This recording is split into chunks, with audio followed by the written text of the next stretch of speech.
Hi Primary 6, today for literacy we are going to be focusing on talking, listening and thinking skills. So your main task for today is going to be to come up with a short presentation, but before we get started we are going to do some of our thinking and remembering skills warm-ups from our book, just like we do in class. So what I'm going to do now is I'm going to pop the picture up on the screen. I'm going to put it on for about 30 seconds.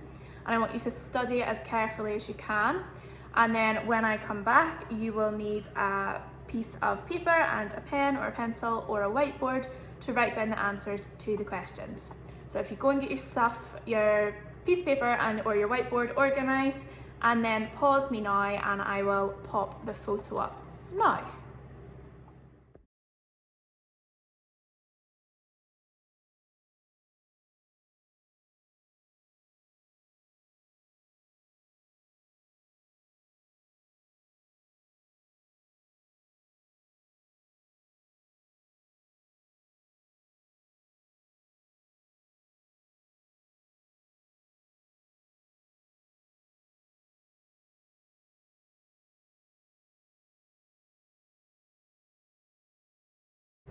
Okay, so hopefully you have looked at lots of details in that photo. So there are going to be 7 questions you're going to need to write the answers down to. And don't skip back and look at the picture. So I'm trusting you to be honest here. Your first question is, what was in the sink? Okie doke. Question number 2, what could you see out of the window? Question number 3, where was the vase of flowers or flowers? Number 4, how many containers were there all together on the left of the sink? And number 5, what was leaning against the kitchen cupboards? Number 6, what time was it on the clock? And then number 7, this is the challenge question. Were there the same amount of cupboards as there were drawers? So were there the same amount of cupboards as there were drawers?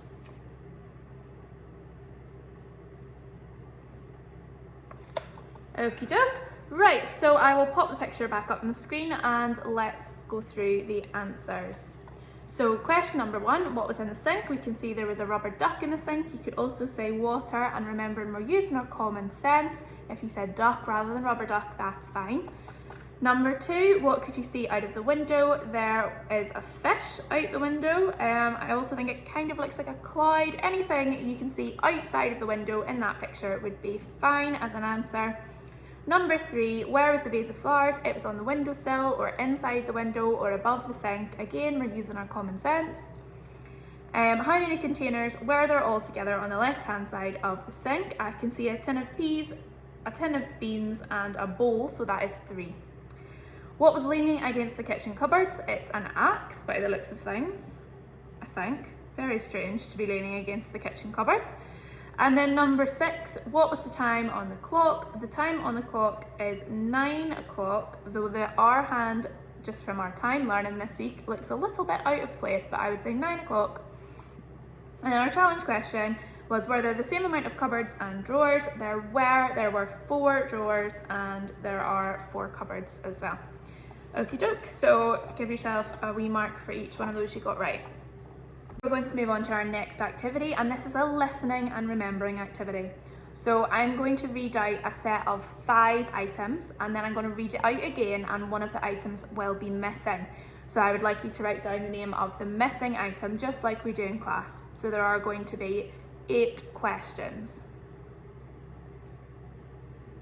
Our first set is ring, diamond, lake, trees, dog, and then again, diamond, dog, lake, trees.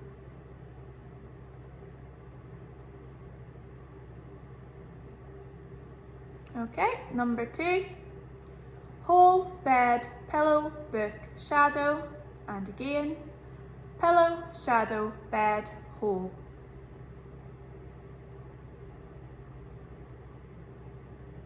Number 3, remember if you need a bit more time you can pause me at any point. benefit of a video. Number 3, screen, computer, printer, picture, page. And again, printer, page, picture, computer.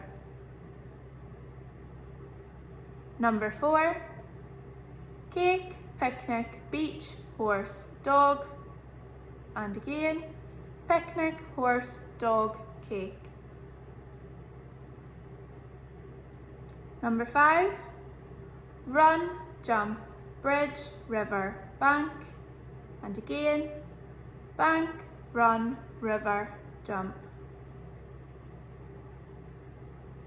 Number 2, sky, clouds, hail, umbrella, trees. And again, hail, sky, clouds, trees. Number 7, juice, orange, glass, table, thirst. And again, table, juice, glass, thirst. Number 8, light, lamp, bulb, read, sleep. And again, read, lamp, sleep, bulb. Okie doke. If you need to hear any of those again, you can just rewind it, but try and do them all on the first go if you can. So I'll call it the answers to those. Number 1, the missing word was ring. Number 2, book. Number 3, screen. Number 4, beach. Number 5, bridge. Number 6, umbrella. Number 7, orange. And number 8, light. Okay, so our final activity is going to be, everyone's favourite, is going to be our numbers. Okie doke, so we are going to do the backwards numbers today. Okay, so there will be 6 numbers I'm going to read out. So your first number I will call out, and then I want you to write it down backwards, so the digits in the opposite order to how I said them, and you're not allowed to rewind me for this one, okay? Your first number is 5495.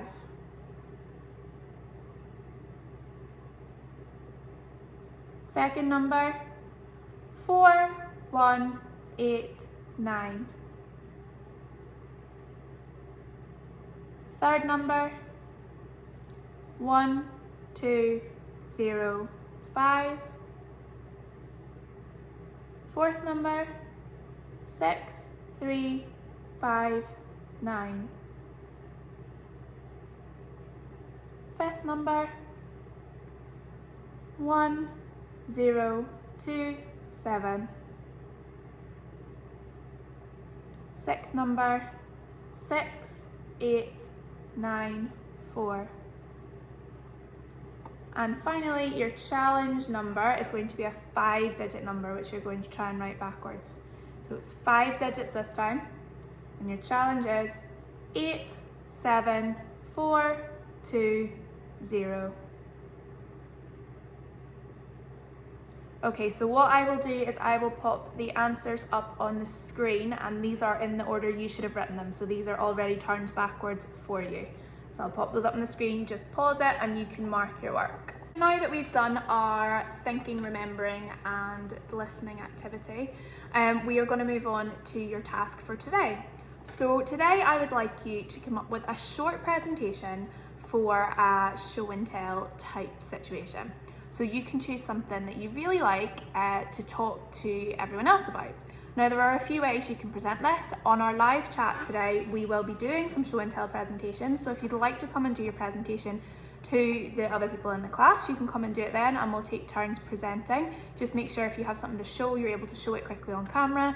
And if you've got any photos or anything, you can pop those in the comments so that people can see them. I want you, or the other way you can do it is to film a video of yourself talking, and you could share it that way. Or if you're not able to do those things, you could make the presentation to somebody else in your house. So a brother or sister, auntie, uncle, granny, whoever's there, mum, dad, whatever. You can make your presentation about something you want to show or tell them about. So some ideas of things you could present about would be an achievement you're really proud of. So example, a medal or something for sport. You could choose a pet if you wanted to talk about a pet. You could choose an item that you have that you really, really enjoy. Try and stay away from presenting things like Xboxes, because everybody kind of knows what they are and they're not particularly special. So I want you to pick something that's really, really important to you and explain why. You'll see in the task that I have given you a little bit of a structure of how your presentation should be, but obviously it's quite flexible because we're all talking about very different things. I've also popped in a PowerPoint which helps you work out the different things you should be doing when you are speaking in front of a crowd of people, because I know that is something a lot of people find quite challenging. So the one thing I'm going to talk to you about very quickly is verbal and non-verbal communication. So we've talked about this in class before, but our verbal communication are the words that we say. So the words that are coming out of my mouth right now are my verbal communication. But a lot of the time we put across messages and thoughts by using things that are not verbal or noise. So it might be something like having your shoulders up like this might show that you're quite anxious or tight, or it could be something if you're like sitting like this, it shows you don't care, or if you're like, shows you're tired or you're bored. If you're sitting up like this, shows you're quite enthusiastic, quite excited, or if you've got this expression, you might be worried. So all of those things are different ways that people communicate. It does talk a little bit about those in the PowerPoint, but make sure you're confident. There's the phone going just like in class. Phone call done. So once you have thought about what you're going to say in your presentation, I also want you to think carefully about how you're going to present your non-verbal communication. So how are you going to present? If you're presenting at home to your family, are you going to stand up or sit down? What are you going to try and do to stay calm? Take deep breaths, use some of the strategies from the PowerPoint, but it's something that you want to plan out just as much as you plan out the actual words that you're going to say. So you could even think about things like asking the audience to interact with you, maybe popping some questions in there. Again, that's bringing that communication up a little bit more rather than you just talking. Okie doke. So if you get those presentations done, and you can either come and join us on our live chat at 1 o'clock, or you can post them in a video, or you could present it to somebody at home.